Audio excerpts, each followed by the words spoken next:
Assalamu alaikum. Malam Salisu, an tashi lafiya a gida? Ya aiki ya iyali? Masha Allah.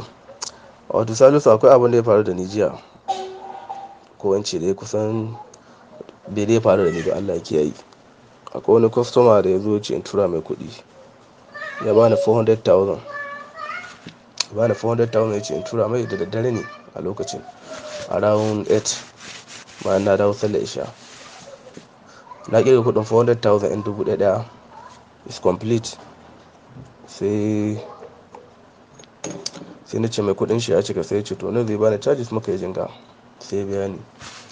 Bayan ya bani charges ina, sai daga baya sai ya ba account number. Bayan ya bani account number na tura, na yi trying account number a lokacin was incorrect. Na ƙarasa account number still was incorrect. Sai na ce mai account number nan ba naka ba daidai ba ne. Sai yake ce mun account number mai gidan shi ne da shi yake tura mai kowane lokaci inda ya ƙara trying. Still na ƙara trying bai yi ba. Sai na ce mai to gaskiya account nan bai yi ba, ka kira mai gidan naka ya ƙara turo ma wani, ko kuma maybe bankin nashi ne bai da network, First Bank ne, ya ƙara turo wani account number different one. Sai ya ce to ba matsala. Sai ya kira mai gidan a lokacin, instantly ya kira shi a lokacin a gabana. Ya sa hands free 3 times ba a ɗauki waya ba. Sai daga baya ce to gaskiya bai ɗauki waya ba, kuma shi yanzu gashi tafiya zai yi. Shi direba ne. Da Allah karfe nawa nake fitowa gobe? Sai na ce mai karfe 8. Sai ce to ba matsala, zai tafi da kuɗin gobe idan ya zo da safe sai in tura mai, in mai gidan nashi ya kira shi back. Sai ya ce to ba matsala.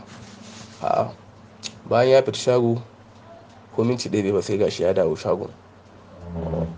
Sai ya dawo min da kuɗin ya ce abokina tafiya zan yi gaskiya, kuma tafiya da kuɗin nan hatsari ne, ka san yadda rayuwa take, ga yadda hanya take ba kyau. Sai na ce gaskiya ne. Ce to ka bani lambar ka in ban ma kuɗin nan 400,000. Idan na ba masu sai ka, in mai gidan na ya kira ni ko da safe ne ma, ka kada mu, ni na yarda da kai. Tunda anan kake na yarda da kai, ga kuɗin nan ka riƙe. Ko da safe ne in ya turo mai account number zan tura ma, zan ma text sai ka tura mai. In kuma yanzu ne Allah ya sa ya kira ni, still dai ba matsala. Na ce to shikenan. Sai ya kawo min 400,000 ɗin ya bani. Sai ya ƙara bani charges ina. Bayan ya fita shago da minti 10 sai ce abokina gashi ko nisa bai ban ma mai gidan na ya sake kira na turo min account number. Na ce okay, to turo min account number in wannan in sake tura mai. Sai ce to ba matsala.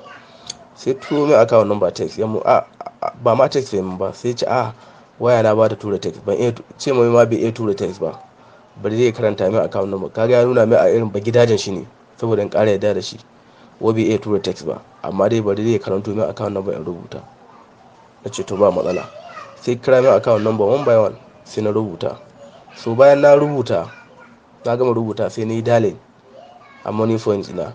Sai na ga cewa account number is correct. Sai na ce a wannan account number daidai ne, amma kuma ya na ga different suna, tunda ka ce duka account ɗin mai gidanka ne, na ga wannan sunan shi daban wancan daban. Ya ce ai wannan account ɗin na yaron shi ne. So anan na fara ɗan zargin shi. Sai na ce to ba matsala. Har na yi tapping pin number kawai ya rage in sa 400,000. Sai dai wata zuciya ta ce bari yin duba kuɗin nan. Sai wani tunani ya zo min kawai, sai na zo kwance kuɗin. Da zo kwance kuɗin ya ɗaura ledan sosai, ya yi tightin ledan. So kawai sai na yaga ledan. Bayan na yaga ledan sai na duba kuɗin. Sai na ga ashe tsakiya da 'yan 100 ne. Ashe farko lokacin da ya fita ɗin nan, fitan shi daidai ya dawo, ashe har riga ya canza kuɗin. Kaga tunda ni a tunana na riga na kirga, ba sai na ƙara kirga kuɗin ba. Fitan da yayi lokacin da ya dawo ya ce zai ba min kuɗin in tura mai gidan shi, ashe already ya riga ya canza kuɗin, ya sa 100. Pin number kawai ya riga, sai na yi cancel ban tura ba. Sai na kira shi, shi ma ya ƙara kira na. Sai na ce mai gaskiya account number nan ba daidai ba ne, ƙara faɗa min. Sai ƙara faɗa min. Sai na ce gaskiya ban matsalar daga bankin mu ne, amma dai in tun da baka nisa ba ka zo ka anshi kuɗin nan. Gaskiya na lura cewa daga banki na ke da problem network. So da ƙarshe dai in fact ya riga ya gano cewa na gano kuɗin nan ɗan 100 ne. Sai na dinga kiran shi ma bai ɗauka waya. Da ƙarshe ma sai ya zo kashe wayan shi, saboda dama su shi wannan abin da suke yi kamar like gambling ne. ko a gane ko kuma a tura, dama in between ne. In dai har baka tura ba to ba za su dawo ba, ko me ka gaya musu ba za su dawo ba, don sun san cewa in dai har baka tura ba sun san cewa an riga an gano su. To da na so in yi video call in tura ma agent ga abubuwan da ke faruwa, na ce a'a bari dai in fara gaya ma in ji yanda a gani, ko za ka yi musu voice ka faɗakar da su. To da na so in tura a group, sai ce bari dai in ma magana ya ka gani. In za ka yi voice ka tura musu, mutum da na san za su fi wannan, in ka musu voice za su fi respond, kowa zai dinga sauraron abin da kake faɗa. To shine ce bari in tura ma da hoton kuɗin, saboda ka tura a faɗakar da agent, suna nan suna yawo suna damfarar mutane irin wannan abun, saboda a kiyaye. In dai har mutum ya ba ka kuɗi ka kirga, in dai har kuɗin suka koma hannun shi, in ya sake dawo ma da su still wai ka ƙara tura, to ka ƙara kirga ko ya fita ko bai fita ba. Idan dai har kuɗin ya ba hannunka, to in ƙara baka ka ƙara kirga, saboda ko suna da saddabaru mutanen nan, ko ta wani hanya za su iya cutar mutane. Ka ji abin da ke faruwa Malam Salisu. Ubangiji Allah ƙara kare mu. Na gode.